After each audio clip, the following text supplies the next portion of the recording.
sinabi sa akin ng anghel, isulat mo ito, mapalad ang inaanyayahan sa piging sa kasal ng kordero. Ang salita ng Diyos. Salamat sa Diyos. Mapalad ang anyayahan ng korderong ikakasal. Mapalad ang anyayahan ng korderong ikakasal. Umawit sa kagalakan ang lahat ng mga bansa. Panginooy papurihan, paglingkuran siyang kusa. Lumapit sa harap niya at umawit na may tuwa. Mapalad ang anyayahan ng korderong ikakasal. Ang Panginooy ating Diyos, ito'y dapat na malaman. Tayo'y kanyang lahat. Tayong lahat na nilalang. Lahat tayo'y bayan niya, kabilang sa kanyang kawan. Mapalad ang anyayahan ng korderong ikakasal. Pumasok sa kanyang templo na ang puso'y nagdiriwang. Umaawit, nagpupuri sa loob ng dakong banal. Purihin ang ngalan niya at siya'y pasalamatan. Mapalad ang anyayahan ng korderong ikakasal. Mabuti ang Panginoon, pag-ibig niya'y walang hanggan. Siya'y Diyos na mabutit, laging tapat kailanman. Mapalad ang anyayahan ng korderong ikakasal. Tumayo na po ang lahat.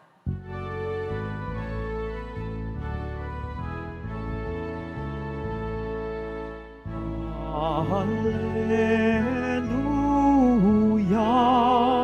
hallelujah,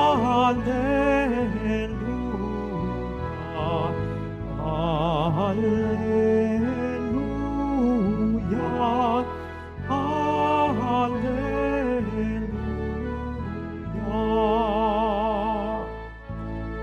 Naririto malapit na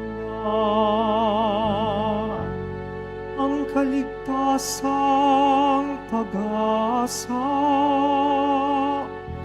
upang ating matamasa.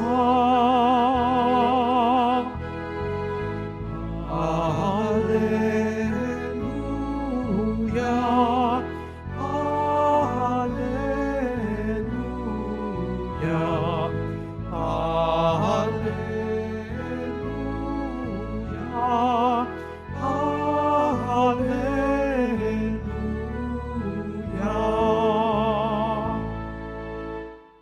Sumainyo ang Panginoon. At sumayo rin. Ang mabuting balita ng Panginoon ayon kay San Lucas. Papuri sa iyo, Panginoon.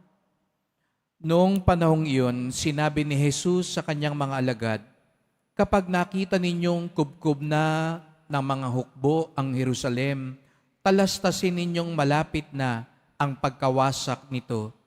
Dapat tumakas sa kabundukan ng mga nasa Judea at umalis ng lungsod ang naroroon. Huwag nang pumasok doon sa mga nasa kabukiran, sapagat ito ang araw ng pagpaparusa bilang katuparan ng mga nasasaad sa kasulatan. Kawawa ang nagdadalang tao at nagpapasuso sa mga araw na iyon, sapagat darating ang malaking kapighatian sa lupaing ito at ang puot ng Diyos sa bansang ito. Mamamatay sila sa tabak at dadaling bihag sa lahat ng bansa. At ang Jerusalem ay magiging busabos ng mga hintil hanggang sa matapos ang panahong itinakda sa mga ito. Magkakaroon ng mga tanda sa araw, sa buwan, at sa mga bituin. Sa lupa, ang mga bansa ay masisindak at malilito dahil sa ugong at mga daluyong ng dagat. At ang mga tao ay hihimatayin sa takot dahil sa pag-iisip sa mga sakunang darating sa sanlibutan, sapagkat mayayanig at mawawala sa kani-kanilang landas ang mga planeta at iba pang katulad nito sa kalawakan. Sa panahong iyon, ang anak ng tao ay makikita nilang dumarating na nasa alapaap, may dakilang kapangyarihan at malaking karangalan. Kapag nagsimula nang mangyari ang mga bagay na ito, magalak kayo sapagkat malapit na ang pagliligtas sa inyo.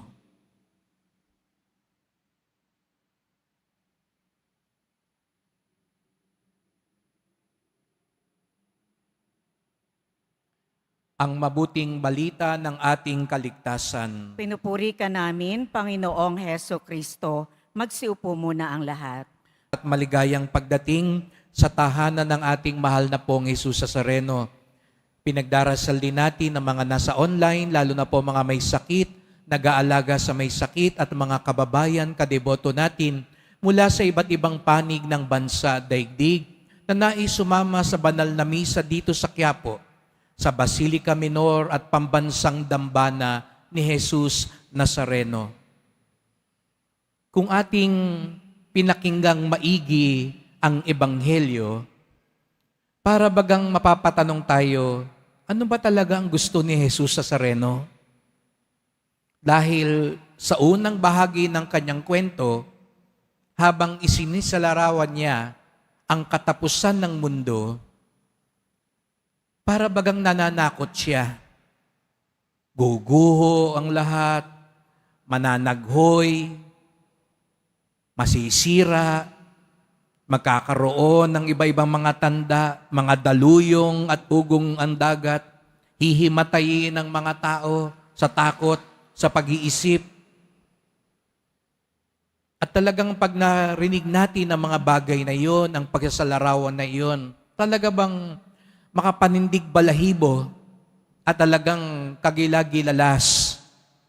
Ngunit, hindi ba kayo nagtaka pagdating sa huli, sabi ni Jesus Nazareno, kapag nagsimula nang mangyari ang mga bagay na ito, magalak kayo sapagkat nalalapit na ang pagliligtas ninyo. Ano ba talagang gusto niyang mangyari? Matakot tayo o magalak tayo? Bakit sa unang tono ay parang nananakot siya? Hindi pananakot ang nais ni Jesus Nazareno. Yan kailanman ay hindi gawain ng Diyos. Kaya ang tunay na deboto hindi nananakot. Hindi ka siga-siga, nanininda ka ng kapwa mo. Ipinapakita mo na malakas ka. Hindi ho yan ugali ng Diyos. Kaya nga't di po ba sa banal na kasulatan, ang paulit-ulit na tinig ng Diyos mula sa lumang tipan hanggang sa bagong tipan, huwag kayong matakot. Sa makatuwid, ano ang gusto ni Jesus Nazareno? Paano tayo magagalak? Ang gusto niyang palitawin sa atin, pag-asa. Pag-asa ang gustong mangyari ni Jesus Nazareno. Pag-asa ang ninanais niya na buhayin natin sa ating puso. Bakit? Pader, paano ako aasa kung makita kong gumuguho ang mga bagay-bagay? Nalulusaw na ang lahat. Sapagkat yun na nga ang punto ni Jesus Nazareno eh. Lahat dito sa lupa magwawakas. Kaya nga sa unang pagbasa, kahit yung Babylonia na inaakala ng lahat ng tao ang pinakamakapangyarihan sa lahat ng bansa, magwawakas din. Kaya nga, sabi pa nga ni Juan, yang bahay na yan, yang makapangyarihang yan, babagsak yan. Magiging bahay pa, tahanan ng mga demonyo. Sino mag-aakala nung panahon na iyon na ang makapangyarihang imperyong ito ay maglalaho din? Bakit? Sapagkat magtatagumpay ang Panginoon. Yung kinutya, yung pinahirapan, yung pinatay, siya ang magbabalik. At ang lahat ng naging tapat at taimtim sa Kanya, ang siyang magiging kabahagi ng Kanyang tagumpay. Kaya nga nandito ho tayo, mga kapatid. Opo, At titiyak ko may mga nagsisimba ngayon dito, bugbog ka na sa problema mo. Bugbog ka na sa lahat ng mga pagsubok na parang pakiramdam mo, pinagtatakluban ka na ng mundo, katapusan na ng mundo sa buhay mo. Siguro nga iba sa inyo sabihin, hindi ko na kailangan antayin yan. Kasi yung pinagdadaanan ko ngayon, parang katapusan na ng mundo. Kaya nga tayo dumudulog sa Kanya. Kaya nga ang tawag natin sa dambana ni Jesus Nazareno, bukal ng pag-asa. At naniniwala ko, kaya tayo nandito, kaya ang daming debotong hindi papigil, bukas, lalo na. Sapagkat wala tayong ibang paghuhugutan ng pag-asa kung hindi siya. Hindi ang mga politiko, hindi ang mga may armas, hindi ang may pera. Panandalian lang ang lahat ng yan. Hindi ang sarili natin, sapagkat ang lahat ng ito ay papanaw din. Isa lang ang matitira, si Jesus Nazareno. Kaya sana, kung paano tayo kumakapit sa Kanya, sana sa totoong buhay, ganun din ang pagkapit natin sa Kanya. Pinagmamasdan ko po iba sa inyo, pag kumapit do sa paa, talagang hindi na mabitawan. Pag humalik, sa paanan ng krus dun sa likod, ganun na lamang katindi.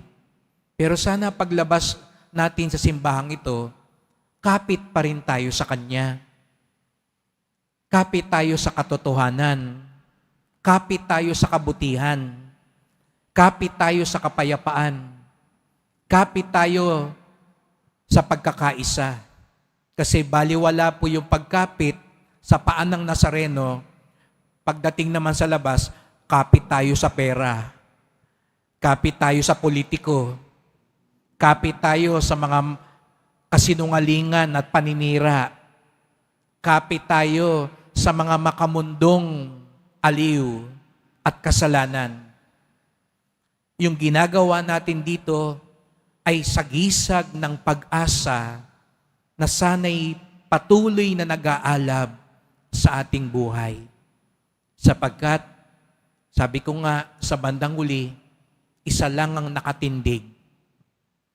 At sana ang kapitan natin ay yung natirang nakatindig. Walang iba kundi ang ating Panginoong Hesukristo. Kaya't sa misang ito po yung ipagdasal natin. Tulungan tayo ng Diyos, buhayin ang pag-asa sa puso natin. At nawa ang pag-asang iyan ay kumapit hindi kung kani-kanino, hindi kung saan-saan, kung hindi ang pag-asang iyan ay nakabatay at nakaugat sa ating maawain at mapagmahal at matagumpay na Jesus Nazareno. Magsitayo na po ang lahat.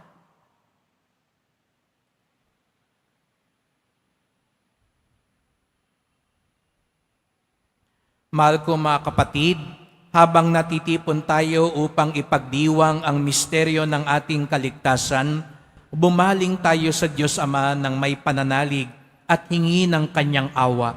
Ang ating tugon, tapat na Panginoon, basbasan mo kami. Tapat na Panginoon, basbasan mo kami.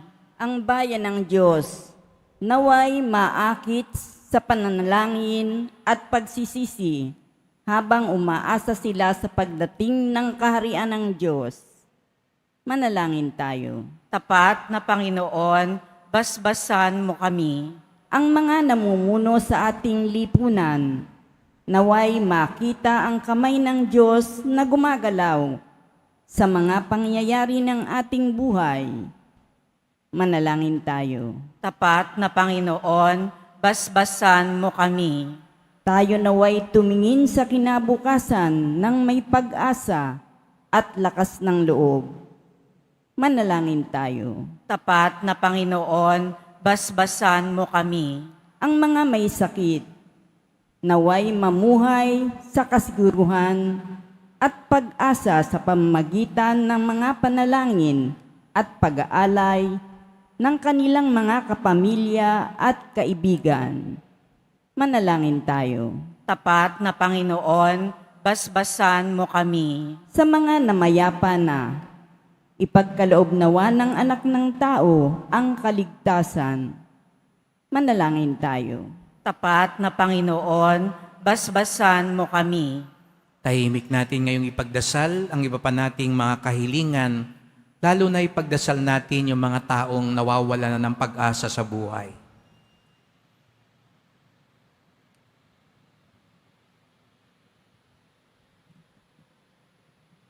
Ama naming nasa langit, pakinggan mo ang mga panalangin ng iyong bayan. Tulungan mo kaming yakapin ang hamon ng krus araw-araw. Hiling namin ito sa pamamagitan ni Kristong aming Panginoon. Amen. Magsiupo muna ang lahat.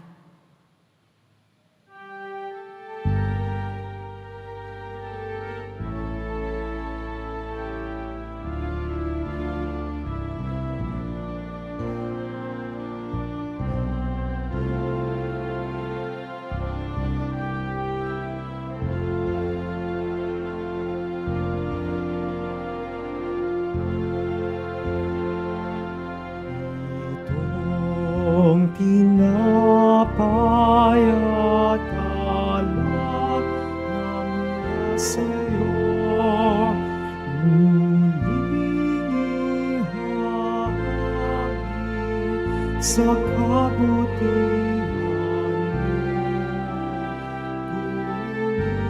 mo.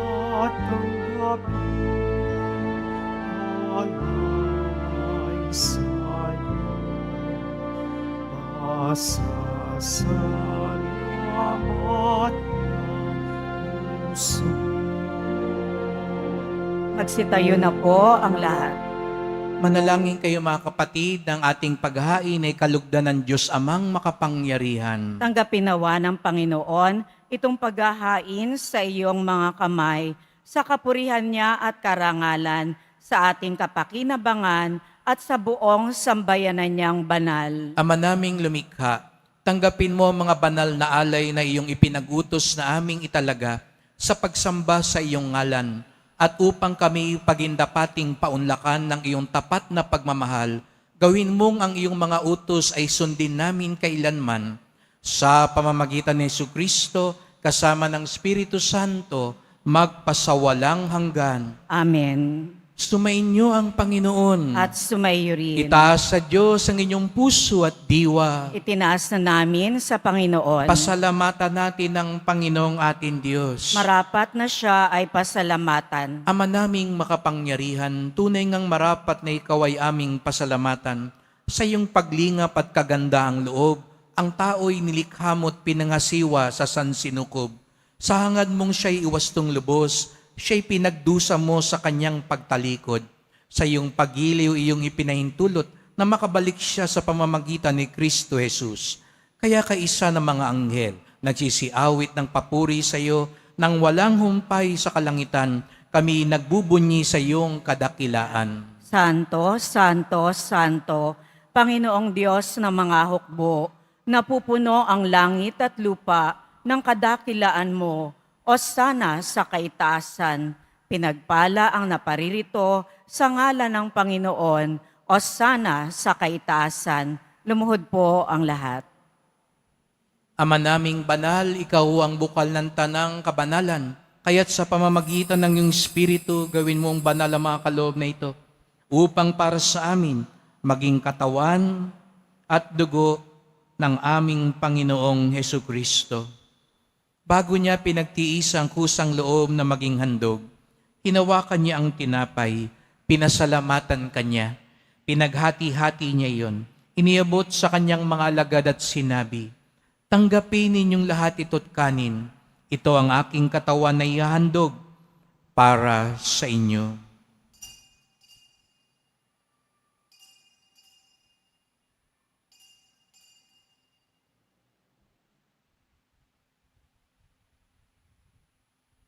Gayun din naman nang matapos ang hapunan, hinawakan niya ang kalis. Muli kanyang pinasalamatan. Iniabot niya ang kalis sa kanyang mga alagad at sinabi, "Tanggapin ninyong lahat ito't inumin. Ito ang kalis ng aking dugo, ng bago't walang hanggang tipan. Ang aking dugo na ibubuhos para sa inyo at para sa lahat sa kapagpapatawad ng mga kasalanan. Gawin niyo ito sa pag-alala sa akin."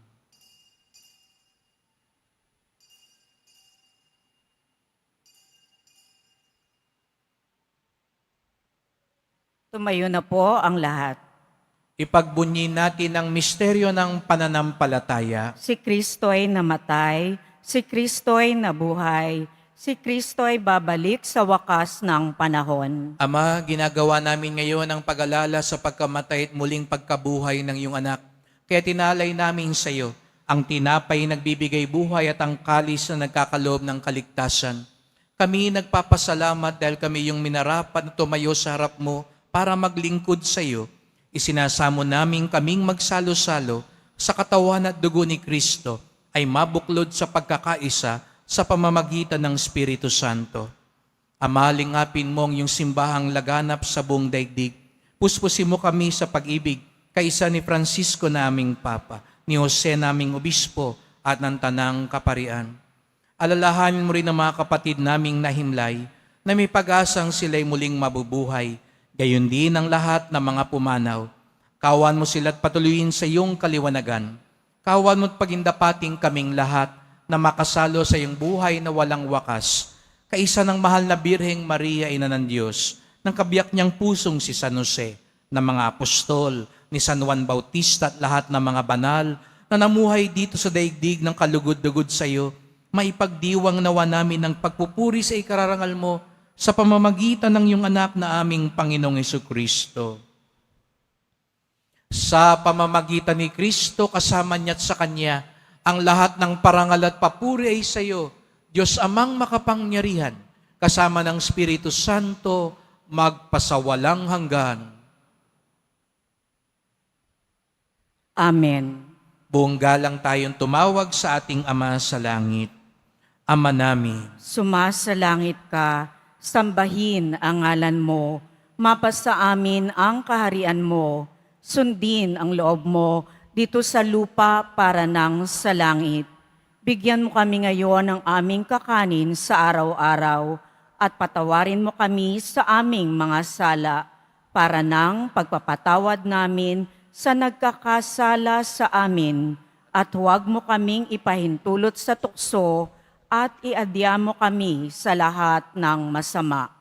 hinihiling namin, kami iadya mo sa lahat ng masama, pagkalooban ng kapayapaan na araw-araw, iligtas sa kasalanan, ilayo sa lahat ng kapahamakan, samantalang aming pinananabikan ang dakilang araw ng pagpapahayag ng tagapagligtas naming si Jesucristo. Sapagkat iyo ang kaharian at ang kapangyarihan at ang kapurihan magpakailanman. Amen. O Panginoong Jesucristo, sinabi mo sa iyong mga apostol at ngayon sinasabi mo sa amin lahat dito, kapayapaan ang iniiwan ko sa inyo, ang aking kapayapaan ay binibigay ko sa inyo.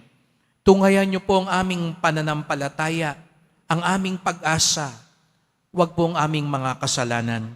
At pagkalooban kami ng kapayapaan at pagkakaisa, ayon sa iyong kalooban, kasama ng Espiritu Santo, magpasawalang hanggan. Amen. Ang kapayapaan ng Panginoon ay laging sumainyo. At sumaiyo rin. Magbigayan tayo ng kapayapaan ni Kristo sa isa't isa. Kordero ng Diyos na nag-aalis ng mga kasalanan ng sanlibutan, maawa ka sa amin. Kordero ng Diyos na nag-aalis ng mga kasalanan ng sanlibutan, maawa ka sa amin. Kordero ng Diyos na nag-aalis ng mga kasalanan ng sanlibutan, ipagkaloob mo sa amin ang kapayapaan. Lumuhod po ang lahat. Narito si Jesus Nazareno. Magbabalik siyang matagumpay. Siya ang kordero ng Diyos na nag-aalis ng mga kasalanan ng sanlibutan. Mapapalad ang inaanyayahan sa kanyang piging. Panginoon, hindi ako karapat-dapat na magpatuloy sa iyo, ngunit sa isang salita mo lamang ay gagaling na ako.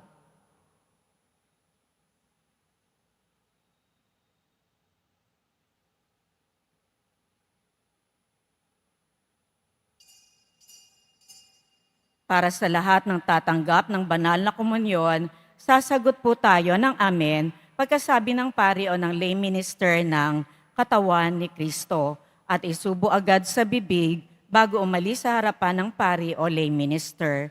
Sumunod po tayo.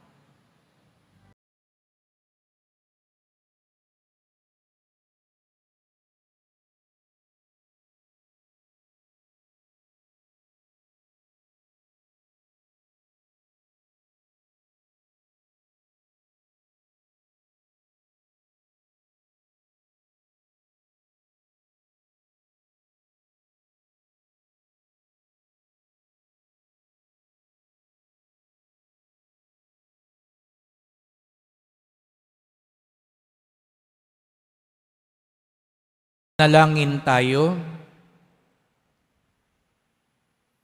Ama naming mapagmahal, kaming pinagkalooban mo ng pagsasalo sa iyong kagalakan ay lagi nawang lumingon sa pinanggalingan nitong banal na pakikinabang upang kami huwag mawalay sa iyo na aming hantungan. Sa pamamagitan ni Jesucristo, kasama ng Espiritu Santo, magpasawalang hanggan. Amen. Atin ngayong ipagdasal ang ating mga mahal na yumao, ang lahat ng mga kaluluwa sa purgatorio, at lalong-lalo na mga yumao natin ay pinagkatiwala niyong ipagdasal dito sa Quiapo. Panginoon namin Diyos, Ama namin, Ikaw po ang dahilan ng aming pagsilang. Sa iyo galing ang aming hiram na buhay. Buong kababaang loob po kaming nananalangin at kami nagmamakaawang kalugdan mo po ang mga kaluluwa na mga pumanaw na sa mundong ito. Sila naway magkamit ng buhay sa iyong piling. Alisin mo ang anumang mga karumihan ng kasalanan upang sila'y maging marapat sa iyong walang hanggang kalinisan. Iahon mo sila mula sa purgatorio at bigyan ng puwang sa iyong kaharian sa langit. Kapayapaan kailanman ang igawan ng may kapal sa mga yumaong nagsipanaw. Sila naway silaya ng iyong ilaw na walang hanggan. Amen. Mapanatag nawa sila sa kapayapaan. Amen.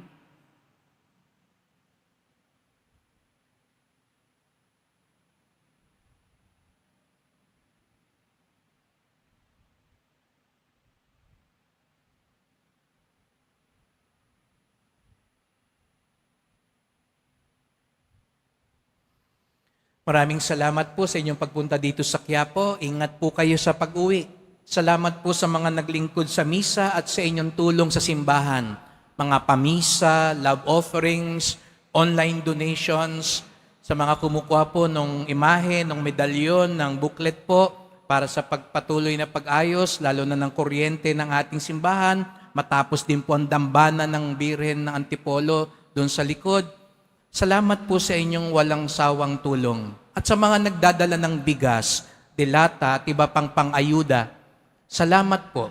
Marami ngayon ang mga nasusunugan, nasasalanta, at tayo po'y agad-agad tumutugon sa kanilang pangangailangan. Nakikipag-ugnayan din po tayo sa Caritas Manila upang bigyan tulong agad ang ating mga kapatid.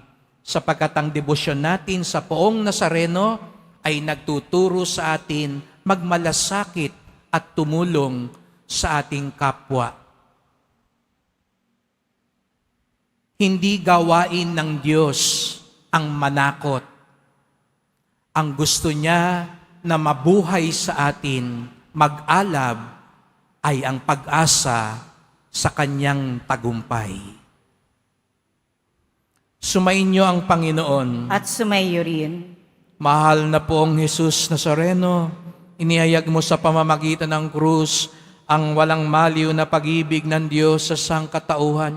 Pakinggan mo ang kahilingan ng iyong angka na nagsusumamo sa iyo. Makamtanawa nilang yung katugunan at tanggapin ang kasagutan ng may utang na loob na tinatanaw. Basbasan din po ninyong dala nilang mga imahin at dasalan Sa pamamagitan ng bendisyon na ito, naway maalala nila mga pangako sa binyag na ikaw ang kanilang iibigin at paglilingkuran bilang Panginoon, magpasawalang hanggan. Amen. At pagpalaing kayong lahat ng makapangyarihang Diyos, Ama at Anak at Espiritu Santo. Amen. Pumayo kayong taglay ang awa at pag-asa ng Poong Jesus Nazareno. Salamat sa Diyos.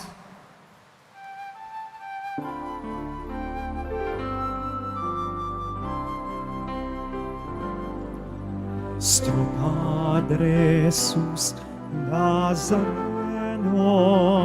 sinasamba ka namin.